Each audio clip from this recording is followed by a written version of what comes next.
ரொம்ப டேஸ்டியான north Indian style பன்னீர் கோர்மா recipe எப்படி செய்யறதுன்னு பார்க்கலாம். கடாயில கொஞ்சமா எண்ணெய் சேர்த்து சூடானதும் சோம்பு தாளிச்சுட்டு ரஃபா சாப் பண்ணி வச்சிருக்க வெங்காயம், இஞ்சி, பூண்டு, பச்சை மிளகாய், தக்காளி, கொஞ்சமா முந்திரி, கசகசா சேர்த்து நல்லா வதக்கிட்டு கம்ப்ளீட்டா ஆறுனதும் மிக்ஸி ஜார்ல சேர்த்து ஒரு வாட்டி அரைச்சிருங்க.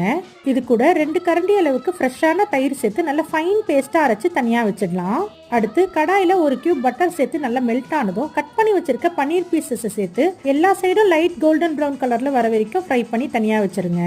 அதே கடாயிலே கொஞ்சமா எண்ணெய் சேர்த்து சூடானதும் 2 பீஸ் பட்டை சேர்த்துக்கோங்க. இது கூட காரத்துக்கு ஏற்ற மாதிரி மிளகாய் தூள், தனியா தூள் சேர்த்து நல்லா கலந்து விட்டுக்கலாம். அடுத்து அரைச்சு வச்சிருக்க வெங்காயம் தக்காளி பேஸ்ட், கொஞ்சமா தண்ணி, தேவையான அளவு உப்பு, கொஞ்சம் கரம் மசாலா சேர்த்து நல்லா கலந்து விட்டு ஒரு 10 நிமிஷம் கொதிக்க வைங்க. கிரேவி ரெடியானதும் ஃப்ரை பண்ணி வச்சிருக்க பன்னீர் பீசஸ், கொஞ்சமா கசூரி மெத்தி சேர்த்து நல்லா கலந்து விட்டு ஒரு 2 நிமிஷம் குக் பண்ணிட்டு சர்வ் பண்ணிக்கோங்க. ரொம்ப டேஸ்டியான பன்னீர் கோர்மா ரெசிபி ரெடி. இதை கண்டிப்பா ட்ரை பண்ணி பாருங்க.